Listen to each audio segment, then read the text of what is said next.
people are pouring their first cups of coffee, reading the front page of the Nantucket Standard. The 35 women who will be getting married today open their eyes and experience varying degrees of anticipation and anxiety. Contractors pull into Marine Home Center because they have punch lists that need to be completed yesterday. The summer people are arriving. They want their homes up and running. Charter fishing boats motor out of the harbor. The first batch of sugar donuts is pulled from the oven at the Downy Flake. And oh, the scent. Martha sighs. Nantucket isn't heaven, but it is heaven on earth. However, she isn't here to sightsee. She's here to collect a soul. The pinned location on Martha's map is Kingsley Road, almost at the intersection of Nantucket, but not quite.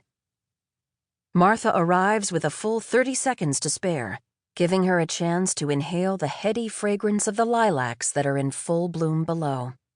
There's a dark-haired woman with fantastic legs jogging down the road, singing along to her music, but the rest of Kingsley is quite sleepy.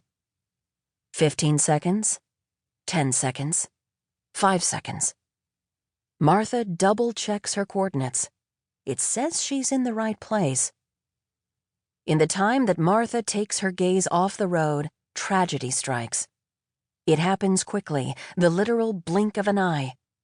Martha winces. What a pity. All right, Martha thinks. Time to get to work. Vivi. It's a beautiful June day, the kind that Vivi writes about. In fact, all 13 of Vivian Howe's novels, beach reads set on Nantucket, start in June. Vivi has never considered changing this habit because June on Nantucket is when things begin. The summer is a newborn. It's still innocent, pristine, a blank page.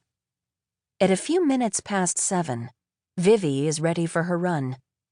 She takes the same route she's taken ever since she moved into Money Pit 10 years ago, after her divorce, down her dirt road, Kingsley, to the Nantucket Road bike path. The path goes all the way to the beach, though Vivi hasn't made it that far in years, her hips. Also, she doesn't have time. Vivi is agitated despite the sunshine, the bluebird sky, and the luscious bloom of the peonies in her cutting garden. The night before, Vivi's daughter Willa called to say that she's pregnant again. This marks Willa's 4th pregnancy since last June, which was when she and Rip got married. "Oh, Willie," Vivi said. "Yay, hooray. Good news. How far along are you?" 6 weeks, Willa said. Still very, very early, Vivi thinks. Willa basically just missed her period. You took a test? Yes, Mother. More than one? 2, Willa said. The first was inconclusive. The second had 2 lines. What Vivi did not say was, don't get your hopes up. Willa had miscarried 3 times. The first pregnancy had progressed to 15 weeks. Willa started bleeding while she was giving a tour of the Hadwin house to a group of VIPs from the governor's office. She ran out on the tour and drove herself to the hospital. It was a horrible day, the most physically painful and difficult of the 3 miscarriages, though after the 3rd, Willa became convinced there was a problem. A thorough examination at the Brigham and Women's Fertility Clinic in Boston, however, showed nothing wrong. Willa was a healthy 24-year-old. She had no problem getting pregnant. If Rip even looked at her, she conceived.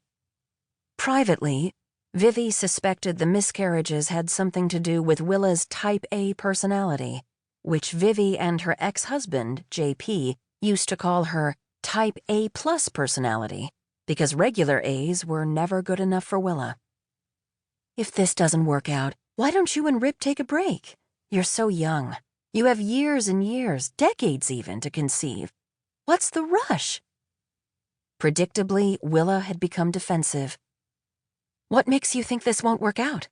Do you think I'm a failure? You succeed at everything you do, Vivi said. I just think your body might benefit from a rest. I'm pregnant, Mama, Willa said.